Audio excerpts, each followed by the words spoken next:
Deep beneath the silver waves of the endless sea, there lived a young sea girl named Marina.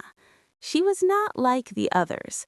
While the other sea folk raced dolphins, collected pearls, and danced through coral palaces, Marina preferred to swim alone near the surface. She loved the way sunlight broke into golden ribbons through the water.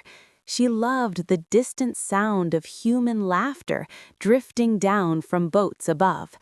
But most of all, Marina loved songs. Her voice was unlike any other in the ocean.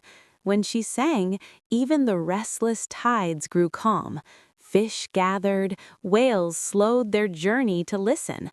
Her voice carried dreams, sadness, and hope all at once. The Sea Queen, Marina's grandmother, often warned her, "Do not fall in love with the world above," she said. "Humans belong to the land, we belong to the sea." Marina nodded politely, but her heart never listened. One night, the sea grew angry. Black clouds swallowed the moon, waves rose like mountains, thunder cracked the sky open. From below, Marina saw a human ship fighting the storm. Suddenly, the ship shattered against hidden rocks. Marina rushed upward, her heart pounding. Among the wreckage, she saw him, a young man, unconscious, drifting toward the depths. Without thinking, Marina grabbed him and swam with all her strength toward the shore. The waves fought her, but she refused to let go. She carried him to a quiet beach just as dawn painted the sky pink. As she laid him on the sand, Marina studied his face. He looked fragile, mortal, and strangely beautiful. Footsteps echoed nearby. Panicking, Marina slipped back into the sea, but not before whispering a soft melody to keep him alive. From behind the rocks, she watched as villagers found him. The young man opened his eyes, and for a moment he looked straight at the ocean, straight at her. For days after that night, Marina could think of nothing else. She returned to the shore every evening, hiding among the waves, hoping to see him again. And she did. The young man, whose name she learned was Elias, often walked alone by the sea. He stared at to tell him she saved his life, but sea folk could never walk on land. Unless there was one way, a forbidden way. At the edge of the ocean lived Morva, the sea witch, ancient, powerful, and feared.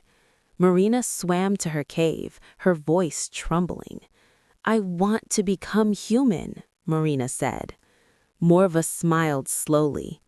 "I can give you legs," the witch said, "but every step will feel like walking on sharp glass." The horizon, as if searching for something he could not explain. Marina longed to speak to him, to sing to him, to tell him she saved his life. But sea folk could never walk on land, unless there was one way, a forbidden way. At the edge of the ocean lived Morva, the sea witch, ancient, powerful, and feared. Marina swam to her cave, her voice trembling. "I want to become human," Marina said. Morva smiled slowly. "I can give you legs," the witch said, "but every step will feel like walking on sharp glass." Marina swallowed. "And your voice," Morva continued, "it will be my price." Marina gasped. "My voice?" "The thing you love most," Morva whispered. "That is always the cost." "And if he does not love me?" Morva's eyes darkened. "Then at the next full moon you will belong to the sea forever, as foam upon the waves." "Then at the next full moon you will belong to the sea forever, as foam upon the waves." The ocean held its breath. Marina closed her eyes. "I accept." When Marina woke, she lay on the shore. No tail, only legs. Pain shot through her body as she stood. Every step burned, but she forced herself forward. Elias found her that morning. He was shocked to see a strange girl collapsed on the beach, silent, barefoot, and frightened. He took her to his village. Though Marina could not speak, her eyes told stories, her smile carried warmth, and her silence intrigued him. Days turned into weeks. Elias showed her the world above the waves. Sunsets, music, firelight, dancing. Marina felt joy and pain with every step. But something was missing. Without her voice, she could not sing. Without her song, she felt incomplete. Still, Elias grew close to her, but not in the way she hoped. One evening, bells rang through the village. Elias was to be married to a noblewoman from another land. Marina felt her heart shatter. She realized the truth. Elias cared for her, but he loved someone else. As the moon rose full and bright, Marina felt her body growing weaker. The sea was calling her back. At the shoreline, Morva appeared once more. "There is one escape," the witch said softly. "If you take his life, you may return to the sea." Marina looked at the sleeping village. She could save herself, but at a terrible cost. Tears fell into the sand. She turned toward the ocean instead. "I would rather disappear," Marina whispered silently, "than destroy the one I love." As the first light of dawn touched the sea, Marina stepped into the waves.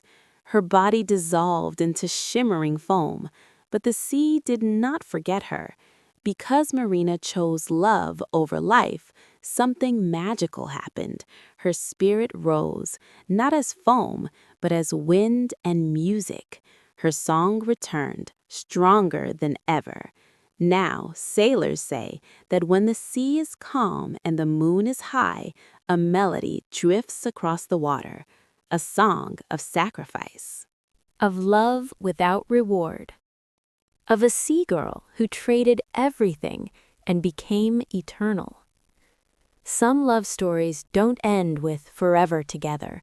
Some end by becoming legends.